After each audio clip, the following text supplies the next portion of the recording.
Cette intervention vise une présentation de la mallette numérique de ressources sur le nombre à l'école maternelle, de son contenu, de son utilisation et des formations qui en ont découlé.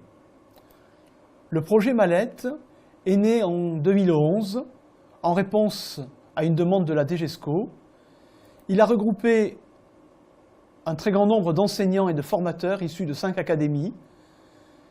Ces enseignants ont été fédérés autour de 3 pôles, l'équipe Eductis de l'IFE en Rhône-Alpes, le CREAD en Bretagne et la Coopéralem dans 3 académies, Aix-Marseille, Bordeaux et Toulouse. Les travaux réalisés ont reposé sur une hypothèse importante selon laquelle la manipulation directe d'objets tangibles est fondamentale pour soutenir les premiers apprentissages mathématiques, à condition de se faire dans un contexte de résolution de problèmes. Ce projet a débouché sur la production de 2 mallettes, une relative à l'expérimentation d'instruments mathématiques comme la pascaline et le boulier chinois en grande section CP et CE1, une deuxième, celle que je vais davantage présenter ici, autour de la construction du nombre en moyenne section et grande section de maternelle. Pour cette mallette sur le nombre, nous avons fait un certain nombre de choix relatifs au contenu. Tout d'abord, de reprendre diverses situations connues autour du nombre que nous avons essayé de revisiter pour favoriser leur appropriation par les professeurs d'école. Deuxième choix qui nous a été permis par le CREAD, c'est de proposer des logiciels associés à certaines de ces situations. Et enfin, nous avons aussi proposé quelques situations nouvelles, en particulier pour mettre en valeur le lien entre mathématiques et autres disciplines, la place d'une pédagogie de projet à l'école maternelle, et aussi, pour illustrer, la place du jeu à l'école maternelle. Pour présenter tous ces contenus, nous avons décidé de faire une présentation numérique et d'utiliser pour cela le logiciel de carte mentale XMind. Ce choix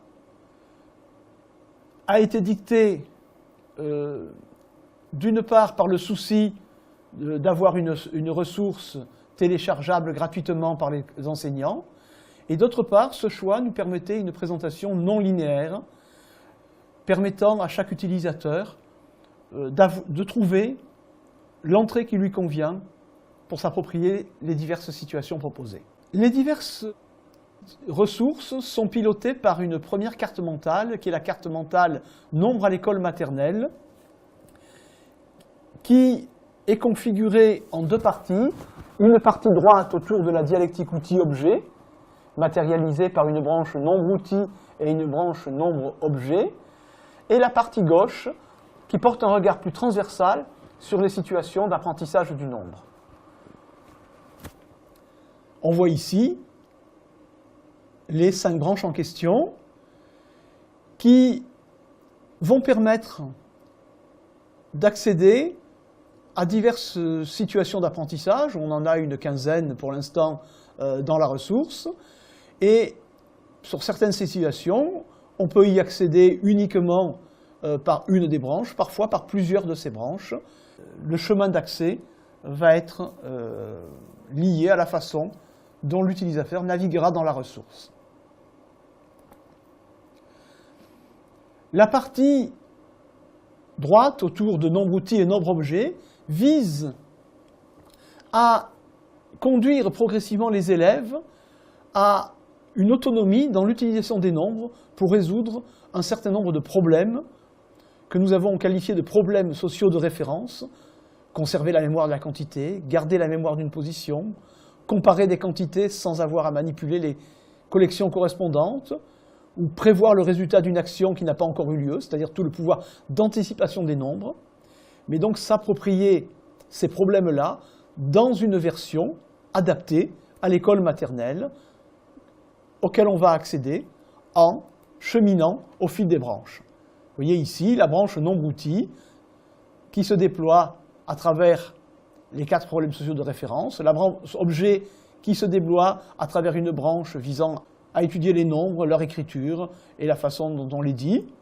Et puis, si j'ouvre encore ces branches, je vais accéder, en bout de branche, au point d'accès à diverses situations. Les situations colorées en vert sont celles pour lesquelles il existe une version logicielle. Celles qui sont colorées en bleu sont celles pour lesquelles il n'existe pas de version logicielle dans la ressource telle que nous la proposons actuellement. L'utilisateur clique alors sur les icônes Xmind qui sont en bout de course pour ouvrir la situation d'apprentissage correspondante. La partie gauche peut se déployer de la même façon, mais cette fois autour de problématiques transversales. Nous allons passer maintenant, pour illustrer cela, à la carte mentale de l'une de ces situations. On a choisi la situation des ogres. Tout d'abord, on la situe dans la carte mentale mère. On est dans le nombre-outil, partie comparaison des nombres, et la situation des ogres fait partie ici d'un panel de 4 situations proposées autour de ce nombre comme outil pour comparer. Il va s'agir, dans cette situation, d'utiliser des nombres pour comparer, ranger, encadrer ou intercaler des collections. J'ouvre maintenant la carte mentale correspondante et on va trouver une présentation qui va être celle commune à toutes les situations présentées dans la ressource, un visuel central et 5 branches, une branche présentation, une branche détaillant les différentes étapes, une branche autour du matériel, une branche autour des codes de la classe et une branche autour de l'évaluation. La branche présentation permet d'accéder à une présentation rapide du jeu et de la séquence proposée, de ses objectifs, de la façon dont elle va pouvoir évoluer au fil du temps. La branche matériel, quant à elle, permet à l'utilisateur d'accéder à des fichiers PDF lui permettant d'imprimer et de plastifier le matériel nécessaire à la mise en œuvre de la situation. La branche étape rentre un petit peu plus dans le détail du déroulement de chacun des moments de l'étude proposée à partir du jeu. Nous avons volontairement parlé d'étapes et non de séances, de manière à ne pas figer la situation dans un temps qui va dépendre des élèves que l'on va avoir en face de soi. Une étape pourra durer plus ou moins de séances selon la façon dont les élèves vont y répondre. Lorsqu'on déploie chacune des étapes, on va trouver un document PDF relativement détaillé, mais aussi des illustrations relatives à la mise en œuvre.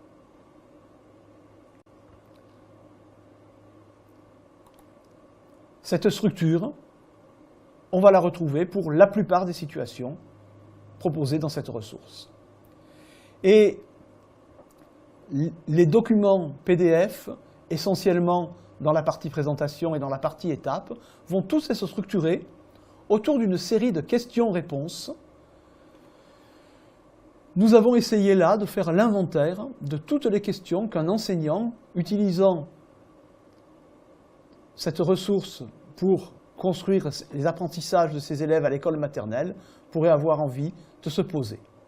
Nous espérons avoir été le plus complet et que ces questions-réponses permettront aux enseignants et permettent aux enseignants actuellement d'utiliser la ressource. Cette ressource, qui est maintenant diffusée depuis 3 années, par téléchargement sur 2 sites, le portail des IREM et le site de l'ARPEM, qui est une association loi 1901 pour diffuser des ressources pour les mathématiques à l'école. Et parallèlement à cette diffusion en téléchargement, nous avons éprouvé le besoin de penser la formation pour accompagner ces ressources, d'une part à travers des formations de proximité par l'accompagnement d'équipes sur une année, d'équipes d'enseignants, de professeurs d'école sur une année, et d'autre part par l'accompagnement, je dirais, des formateurs à travers un parcours magistère, formation de formateurs. Ce parcours magistère, formation de formateurs, a déjà été déployé à 3 reprises.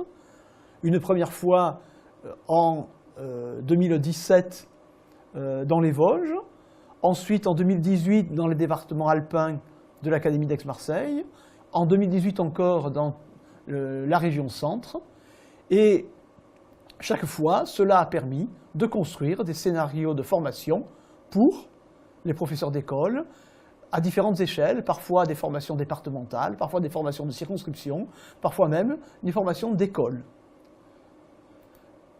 La ressource ainsi conçue apparaît comme une ressource évolutive, parce que les scénarios de formation qui sont conçus dans le magistère viennent enrichir à la fois le parcours de formation, mais aussi, par certains éléments, la ressource mallette. Les travaux que nous pouvons faire régulièrement dans des classes permettent de tourner des vidéos qui peuvent venir enrichir la partie écho des classes de certaines situations, mais aussi les travaux d'accompagnement de classe permettent de repérer de nouvelles situations dans des classes et donc de proposer une évolution de la mallette avec de nouvelles cartes qui vont pouvoir venir la compléter dans un avenir proche. Merci de votre attention.